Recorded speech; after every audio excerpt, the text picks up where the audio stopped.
안녕하십니까. 코다TV 김대진 목사입니다.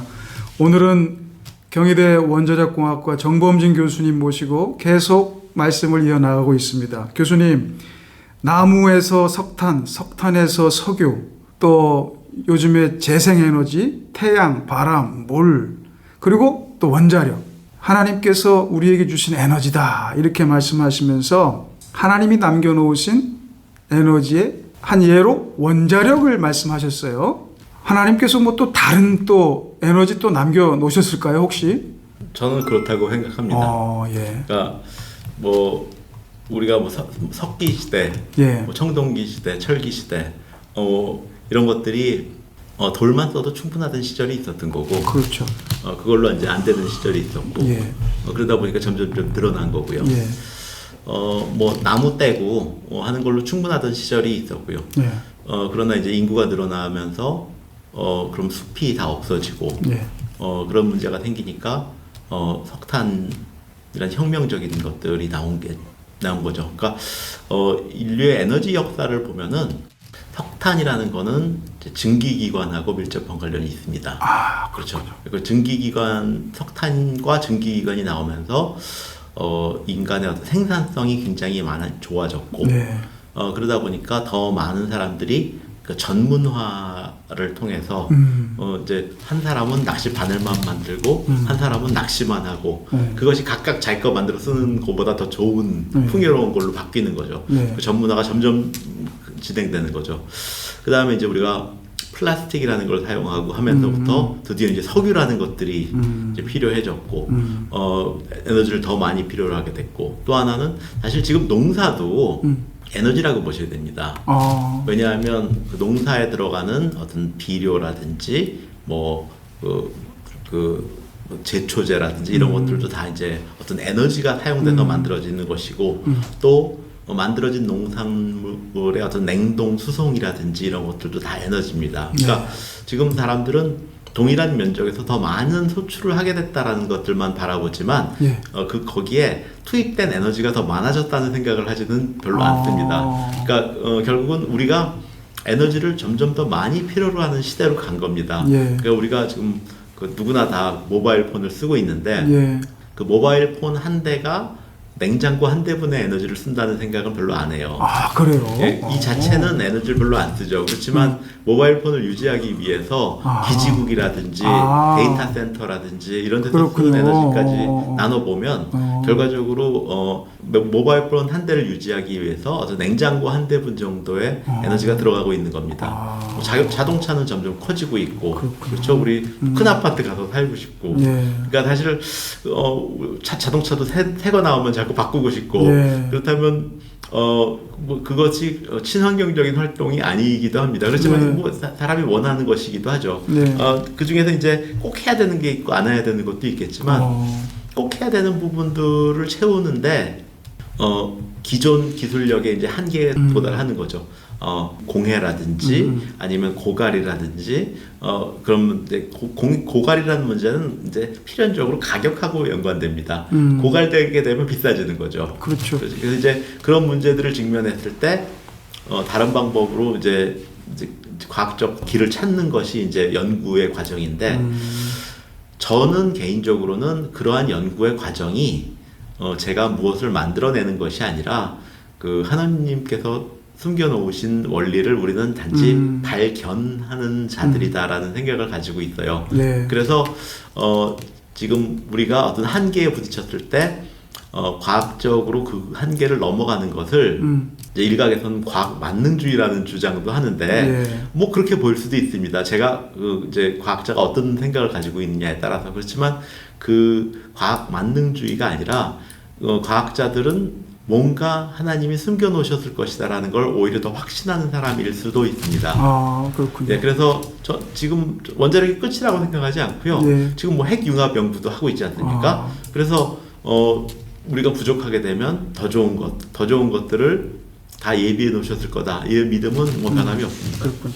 그렇지만 현재로서는 원자력이 환경 문제나 또 우리의 필요에 의해서 굉장히 그 좋은 에너지다라고 하는 그런 견해는 계속 유지하시는 거죠. 그렇죠. 왜냐하면 뭐 가장 그 자원을 적게 쓰고 환경 네. 오염 네. 적게 일으키고 오염물질도 적게 나오고. 네. 혹시 궁금하신 분은 우리 일부에 그 환경 오염 문제, 폐기물 문제 다뤘으니까 한번 보시면 되겠고요.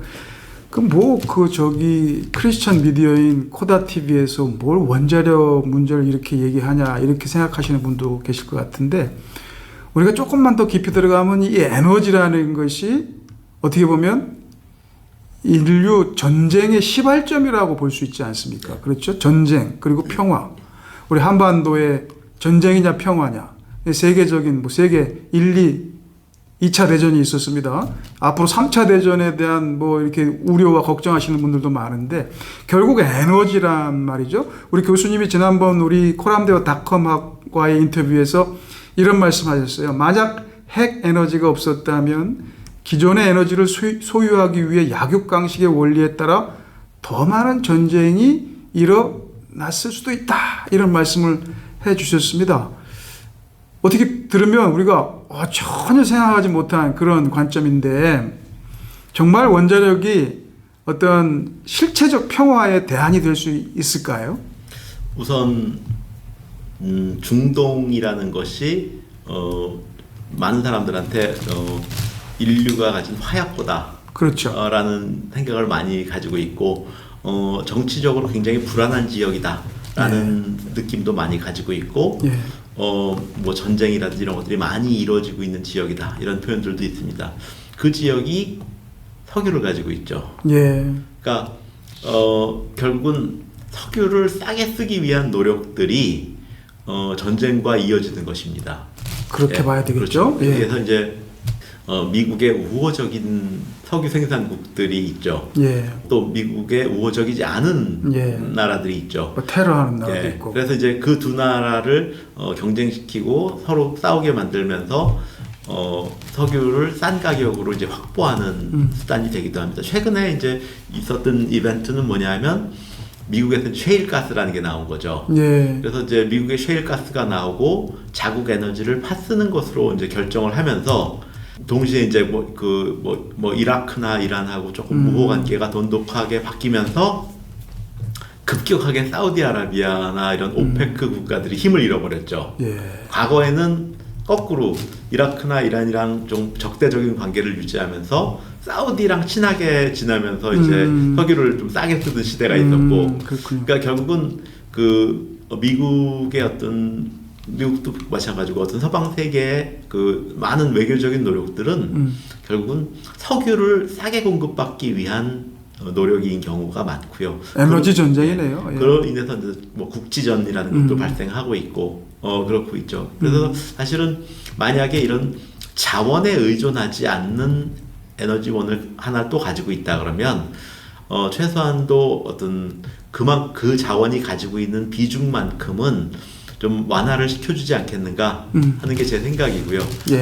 그래서 이제 그 원자력이 많이 공급이 되면 석유나 어떤 가스에 대한 의존도가 그만큼 줄기 때문에 어떤 그 프레셔도 많이 줄어들 것이고, 요즘은 그 UAE도 마찬가지고 사우디아라비아도 마찬가지고 원자력을 자기네도 써야 된다. 석유 그렇게 많지만 써야 된다 이런 상황이 이제 전개되고 있으니까요. 지금 어떤 원자력의 보급으로 인해서 그 에너지 분야에서도 상당한 지각 변동이 이루어지고 있고 그걸 통해서 어떤 국지적인 전쟁이라든지 이런 것들에 대한 억지력 가지고도 연관이 되어가고 있다고 생각합니다. 그렇군요. 우리 한반도는 늘 남북이 분단돼서 전쟁의 위협이 있는데 우리가 얼핏 생각해도 우리가 특별한 에너지가 있는 게 아니지 않습니까? 석탄 나온다고 하지만 석탄 많이 나오는 나라에 비하면 이게 굉장히 열악한 환경이고 기름은 하나도 안 나오고 석유는 한 방울도 안 나오고 또 아까도 일부에서 말씀드렸지만 태양광 이게 이 자원이 안 좋죠. 태양 자체가 별로 많지 않은 이 일조량이 많지 않은 나라이고 그렇다고 다른 나라보다 바람이 더 많이 불 리도 없고 자 그러면 정말 이 한반도의 평화를 위해서도 원자폭탄이 아니라 원자력은 꼭 필요하다 이렇게 생각하십니까? 우리나라는 에너지의 96%를 수입합니다. 그렇죠. 국산 에너지가 없다고 봐야죠. 근데 그 96%의 에너지를 수입해 오는데 돈이 1,000억 불 정도 들어갑니다. 예. 1년에. 예. 근데 1,000억 불 그러면 그냥 큰 돈이다 이렇게 생각하는데 예. 달러당 1,100원. 그다음에 1년 365일 나눠보면 하루에 3,000억 원입니다. 그러니까 오늘 3,000억 원, 내일 또 3,000억. 매일매일 3,000억. 하루도 어쩌다 3,000억 원이 아니고 매일매일 3,000억 원의 지식의 수입을 해야 에너지를 수입해야지 대한민국이 돌아가는 나라입니다. 그렇군요. 그 중에서 원자력의 연료가 되는 우라늄을 수출하는 데는 9억 불입니다. 그러니까 수입하는데 1%가 안 들어가는 겁니다. 그러니까 수입할 때는 돈은 1%밖에 1% 이내로 들어갔는데 전체 예, 에너지 수입량의 1%군요. 원자력. 1% 미만입니다. 그런데 이제 공급하는 거는 뭐 전력의 한 30% 공급하고 있으니까 이건 국산 에너지다. 가성비가 대단하네요. 네, 그러니까 국산 에너지다 이렇게 우리가 이제 부르는 이유가 나가는 돈이 없다. 나가는 돈이 거의 거기다 없다. 이제 그 원자력 발전소를 건설하는 기술도 저희가 95% 이상 이제 가지고 있기 때문에 그러니까 이 95%라는 게 돈 베이스입니다. 그러니까 발전소 짓는데 100 들어가면 95%는 우리 돈이고 5만 나가는 겁니다. 근데 이제 이것도 이제 국민들이 이런 생각도 해요. 욕심이 좀 많으셔가지고 왜 100% 아니고 5% 남겨뒀느냐. 이제 이 세계가 이제 글로벌화되다 보니까 한 개, 두 개 들어가는 부품까지 국산화할 이유가 없습니다. 그렇죠. 그럼 공장 가동비가 더 들거든요. 그러니까 그런 것들은 수입하고 사오는 게 싸니까 이제 그런 게 한 5% 있습니다. 그래서 이제 그 우리나라 같은 경우에는 이제 이런 것들이 큰 어떤 도움이 되고 있고요. 또 하나는 그 에너지는 몰빵을 하지 말라는 얘기가 있어요. 근데 무슨 석유 하나 혹은 석탄 하나 뭐 어떤 거 하나에만 의존도가 커지면 그거 가격이 올라가면 감당이 안 되거든요. 그렇겠죠. 그래서 이제 우리가 그걸 이제 멋있는 말로는 다변화라 그러죠.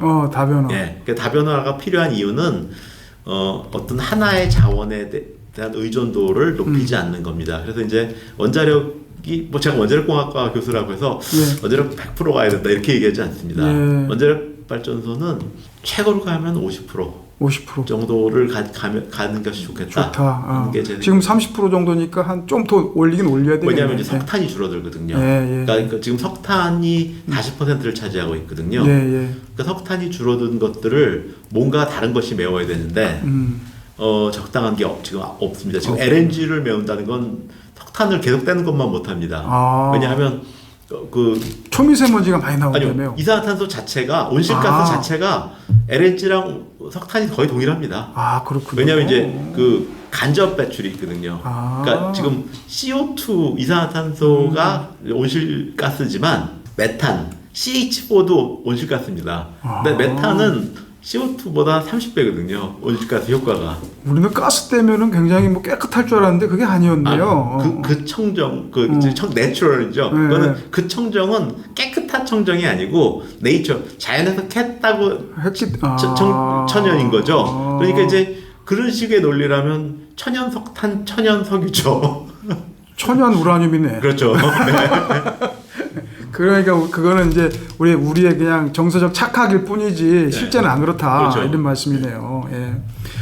북한은 원자력이 어떻게 됩니까?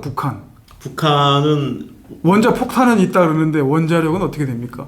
원자력 발전도 없습니다. 없습니까? 네. 원자력의 연료가 되는 우라늄 광산은 우리보다 좋은 걸 가지고 있고요. 그렇군요. 근데 이제 원자력 발전을 가지고 발전소를 만들게 될 때까지는 핵폭탄 만드는 것보다는 훨씬 더 어려운 기술들이 많이 필요합니다. 더 고차원의 기술이군요. 그래서 북한은 지금 이제 뭐 무기 개발은 열심히 하고 있지만 전력량도 굉장히 작고요. 우리나라의 10분의 1 안 될 겁니다. 북한 전체 공급한 전력량이 우리나라 10분의 1도 안 될 거고요. 그 전기의 품질도 굉장히 나쁘고 그 이제 원자력 발전소를 운영할 수 있는 어떤 기술적인 어떤 산업적인 여건이 되고 있지 않습니다. 그렇군요.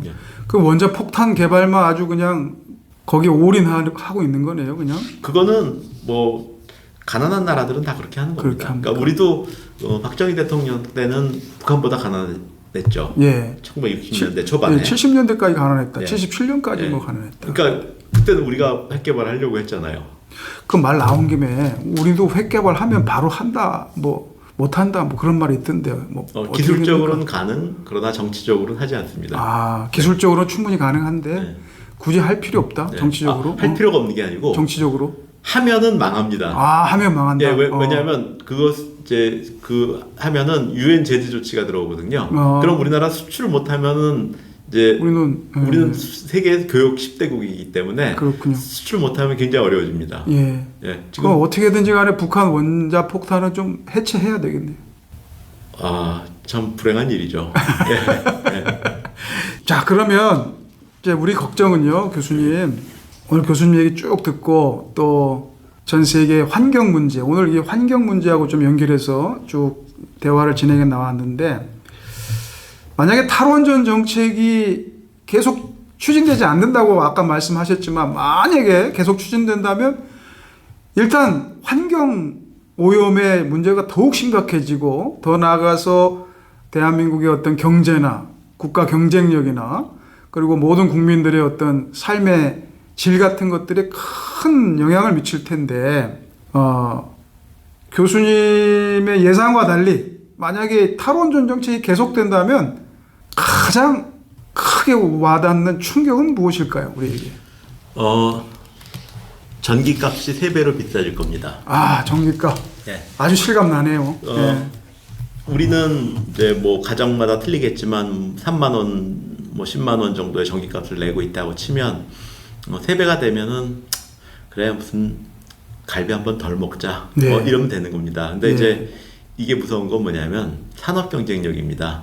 그러니까 우리나라가 수출하고 있는 제품들이 뭐 명품 이런 게 있으면 좋은데, 명품이 아니라 그 조금 질이 좋거나 조금 싸거나 하는 정도의 제품들은 전기값이 올라가면 직격탄으로 경쟁력을 잃습니다.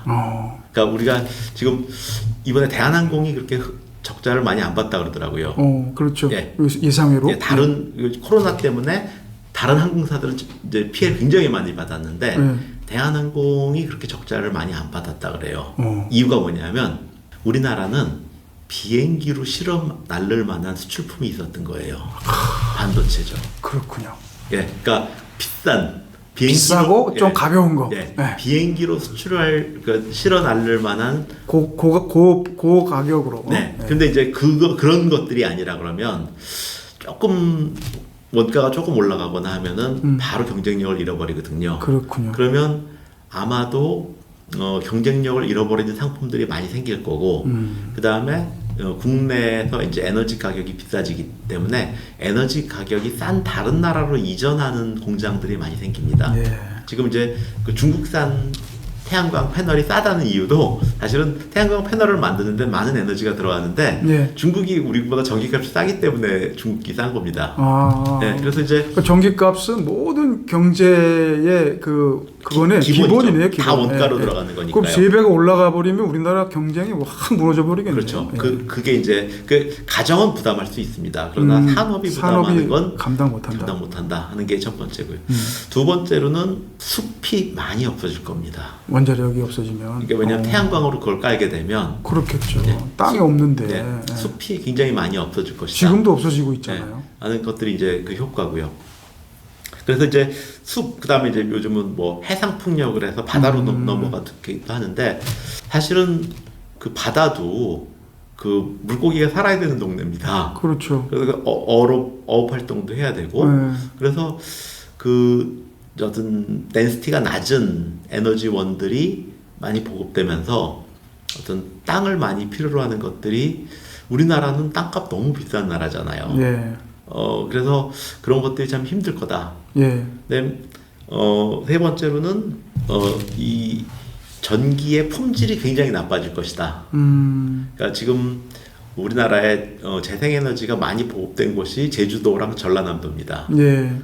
제주도는 이미 이제 있었던 문제인데 풍력이 너무 많아요. 예. 그래서 이제 제주도는 8월달에 전기 수요가 굉장히 많습니다. 여름 휴가철에. 예, 그래서 거기에 이제 주로 수요가 냉방하고 양어장입니다. 양어장. 예.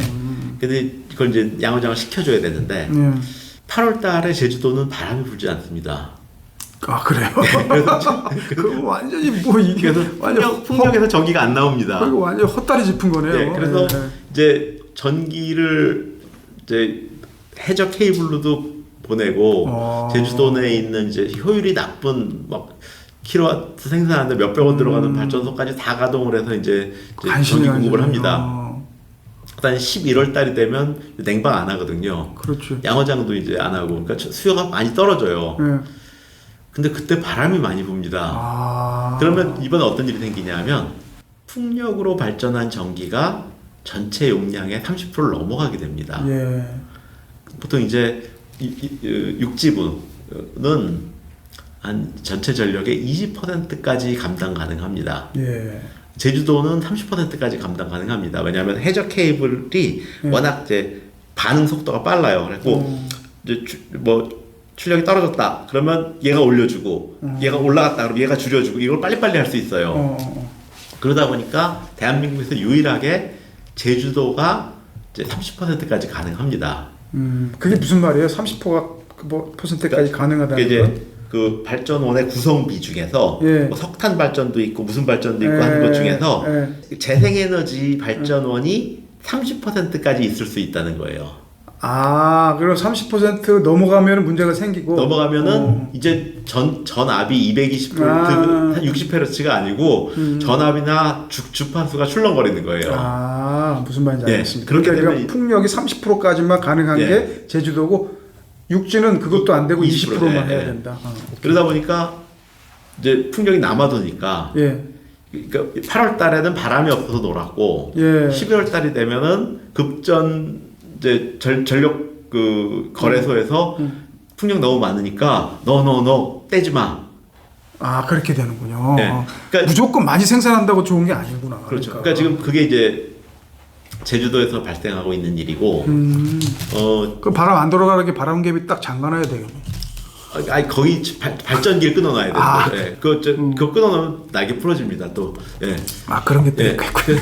그래서 이제 복잡하네요. 그 전라남도엔 태양광이 많습니다. 아. 그 태양광이 이제 발전을 하다가 갑자기 또 해가 좋아가지고 전기가 많이 나올 때가 있어요. 그러면 이게 내가 전기를 100필요로 하는데 200이 나와버리면 어디가 타버리는 거예요. 아, 그렇게 되는군요. 예. 그러니까 이제 뭐 줄여야 되니까 그럼 이제 출력을 제한하죠. 그래서 이제 출력 제한 조치를 하는데 전라남도가 1년에 한 40회?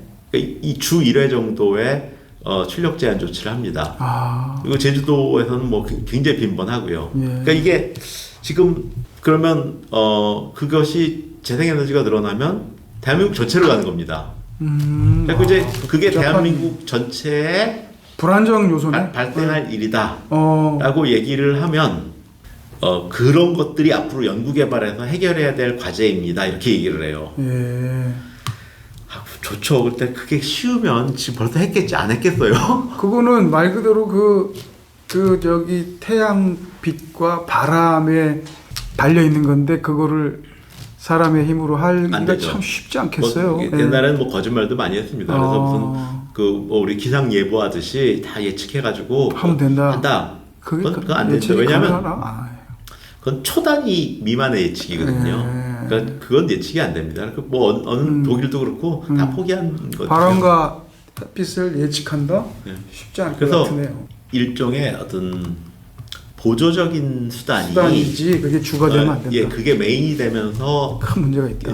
이제 불행한 일이 생기고 있는 거죠. 네, 전기의 질이 나빠지고 그 전기가 그 교수님 말씀대로 들어보면 이게 우리가 그냥 많이 생산하면 좋은 줄 알았는데 타버린다니까 또 그게 또 기왕 말씀 나왔으니까 이제 이것도 좀 생각해 보셔야 될 문제여서 이제 말씀드리면 전기는 우리가 생산과 동시에 소비가 이루어지는 에너지라고 부릅니다. 지금 여기 불이 들어와 있다는 것은 이 순간에 어디선가 생산하고 있는 거죠. 그렇겠죠. 왜냐하면 저장이 안 되거든요. 전기는. 예. 그러니까 우리가 배터리에서 저장하는 건 굉장히 작은 용량입니다. 그러니까 이제 뭐 대한민국에 있는 자동차 배터리 다 갖다 써도 몇 분 쓰고 나면 끝날 겁니다. 그 정도로 이제 바로 생산해서 바로. 이건 뭐 저장한다는 게 거의 불가능한 에너지입니다. 에너지다. 그러니까 그런 에너지인데 그렇기 때문에 수요에 맞춰서 공급하는 겁니다. 그러니까 수요가 늘었다 그러면 우리 공급도 늘려주고 수요가 줄었다 그러면 공급도 줄여주고 그리고 이제 수요에 맞춰서 공급을 조절해 주는 건데 수요는 어떻게 조절이 안 되잖아요. 불 켜고 켜라 말아라 할 수도 없는 거니까 수요는 막 왔다 갔다 출렁거리는 거고 그거에 맞춰서 이제 공급을 하는 건데 재생에너지가 들어오면 공급도 출렁거리기 시작하는 거예요. 아, 그래서 문제가 생기는 네, 그게 이제 하나의 문제고요. 같이 출렁거리는. 네, 그게 이제 그 문제인 거고. 그래서 또 이제 웃기는 얘기가 뭐냐면 양으로 생각하는 거예요. 근데 무슨 서울시에서 뭐 원전 줄이기를 해서 뭐 태양광으로 전력을 이만큼 생산해냈다. 양은 중요한 게 아니에요. 그 타이밍에 맞춰서 공급되었느냐가 중요한 거죠. 아, 그렇군요. 네, 그래서 실은 뭐 그걸 갖다가 어떤 수급의 개념을 양적 개념으로 생각하기가 쉬워요. 근데 그 양은 아무리 많아도 필요할 때 안 나오면 소용이 없는 겁니다. 예. 그래서 약간 어떤 정치가 개입되면서 어떤 비과학적인 얘기들을 굉장히 많이 하시고 계신 거죠. 네. 아까도 말씀했듯이 과학적 사실이 아니라 어떤 사회학적인 관점으로 이 과학적 사실을 매도해버리고 네. 또 잘못 해석해버리고 하는 이런 문제가 심각하다 이런 말씀입니다. 그렇죠. 근데 실은 천동설과 지동설이 나왔을 때 네. 당시 사람들은 아니 인간이 우주의 중심이고 하나님이 다 우리한테 주셨는데 거꾸로 이게 지구가 태양 주변을 돌고 있다라는 걸 납득시킬 수가 없었던 거죠. 그래서 어떤 경우에는 이건 신학을 위배하는 거다 해가지고 이제 지동설을 안 받아들인 분도 있을 거고 어떤 분들은 천동설 쪽에 쓰는 게 유리하기 때문에 천동설에 섰던 분들도 계셨을 거고 어떤 부분들은 지동설이 맞는데 지동설이 맞든 천동설이 맞든 대중들은 무슨 영향이냐 차라리 그냥 천동설 열심히 읽고 사는 게 낫다 라고 이제 사회적 정치적 판단을 했을 수도 있고 뭐 그게 그 당시라고 해서 쉽게 판단 내려졌을 것 같지 않아요. 그러나 시간을 이렇게 지나고 보니까 역시 과학적 주장이 맞는 거였구나. 근데 지금 어떤 시대적으로 정치적으로 무슨 사회적 주장이 앞설 수 있죠. 근데 그러나 궁극적으로는 과학적 사실의 토대를 두는 것이 장기적으로는 전 유리할 것 같습니다.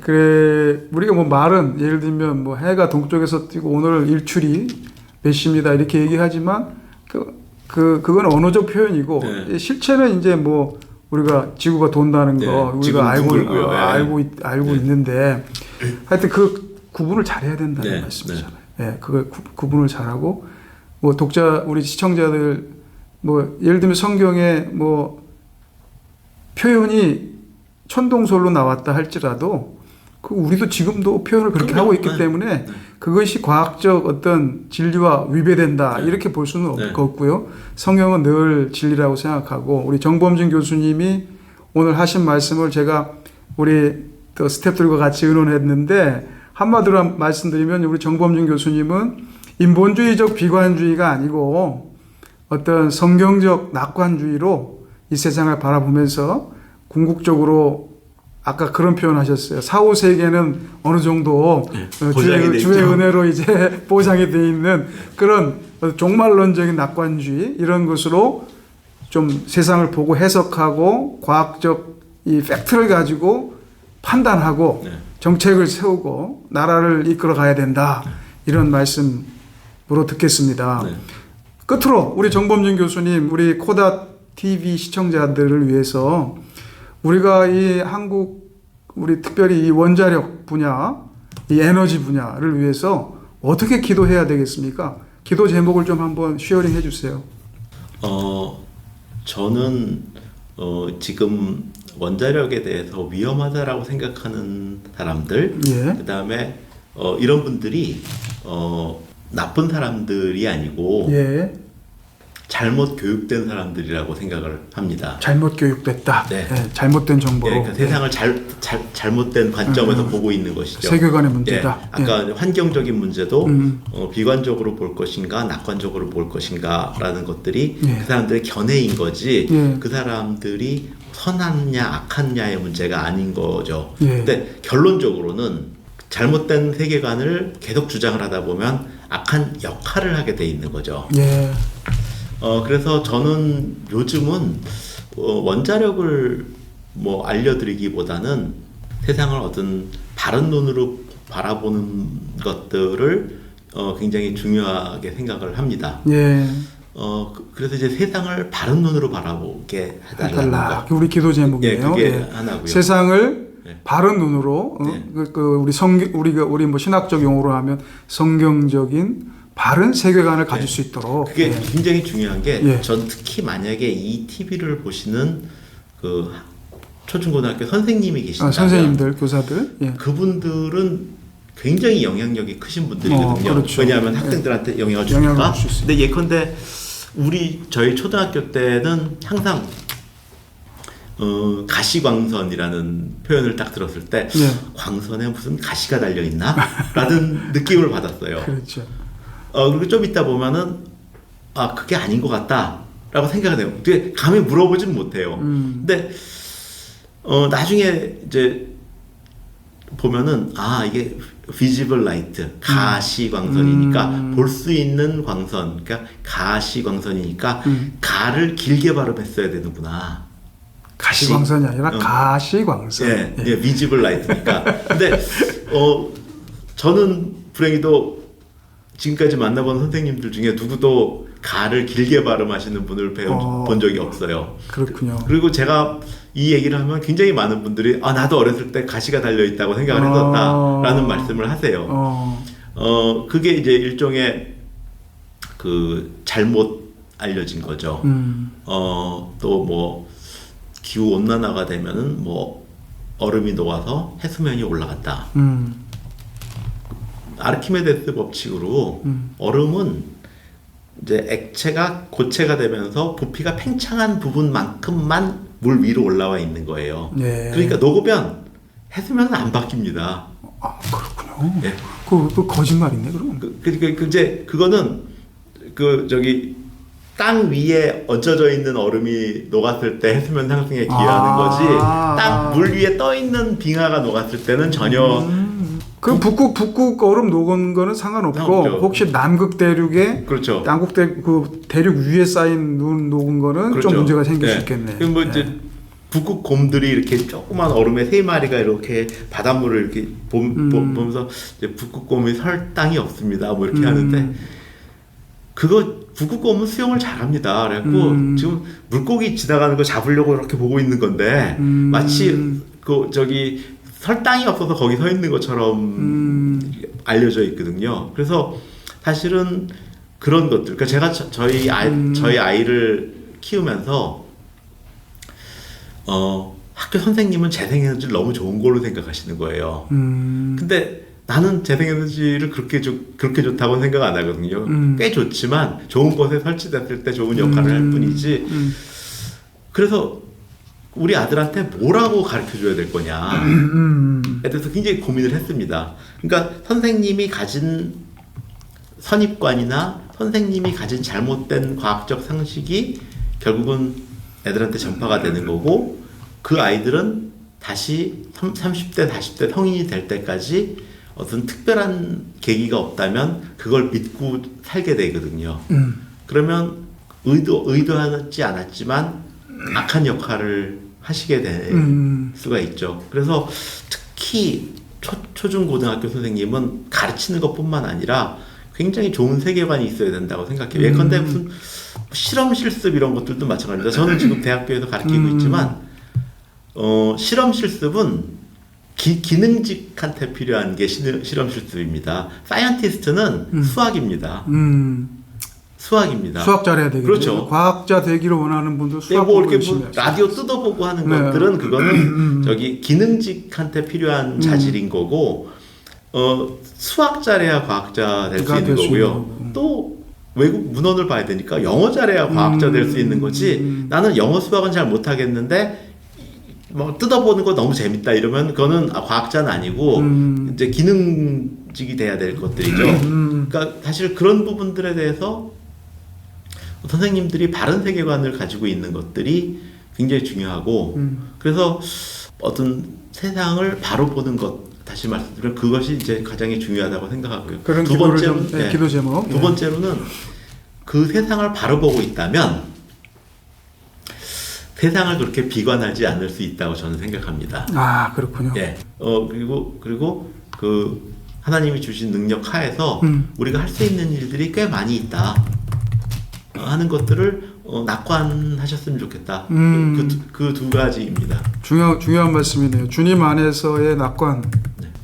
예, 우리 정범준 교수님이 아주 중요한 기도 제목, 세상을 바로 보는 관점을 주소서. 예, 정말 우리 정 교수님 말씀 쭉 들어보니까 세상을 바로 보는 관점은 그 하나님의 주권, 하나님이 심지어 원자력까지도 주관하시고 예비하셨다라는 그런 하나님 주권에 입각한 그런 성경적 세계관의 필요성, 너무너무 중요한데 네. 과학자가 이런 말씀을 해주시니까 우리 같은 목사가 아니라 더 실감이 나고요. 그 다음에 인본주의적 비관주의에 빠져서 살지 말고 하나님이 주신 은혜로 하나님의 능력 안에서 우리가 할 수 있다라고 하는 생각 가지고 네. 예, 어떻게 보면 종말론적인 낙관주의 또는 성경적인 낙관주의를 가지고 살자, 이런 기도 제목 부탁하셨습니다. 우리 흔히 뭐 선지자적 비관주의라는 말도 우리가 하는데요. 선지자들이 이 세상을 비관한 것은 결코 말 그대로 인본주의적 비관이 아니었고, 그들은 세상은 참 희망이 없지만 우리 하나님께서 결국 하나님의 약속을 이루실 것이라고 하는 궁극적인 소망을 가졌듯이 우리도 이 땅 위에 살면서 인본주의적 비관주의에 빠져서 정말 잘못된 판단하지 말고 잘못된 길로 가지 말고 하나님의 궁극적인 은혜와 사랑을 바라보면서 우리를 이 땅 위에 있게 하신 하나님, 또 우리 인류를 이렇게 많이 생육하고 번성하게 하신 하나님, 그분의 뜻이 어디 있는지 살펴보면서 하나님이 예비해 놓으신 원자력도 사용하고 더 좋은 에너지가 있으면 그것도 찾아내는 그런 삶을 살기를 원한다, 이런 기도의 제목을 말씀해 주셨습니다. 저도 이 기도 제목 가지고 기도하겠습니다. 교수님 현장에서 우리 대한민국을 위해서 또 우리 한국 교회를 위해서도 좋은 방향타 역할을 해주시기를 바랍니다. 네. 감사합니다, 교수님.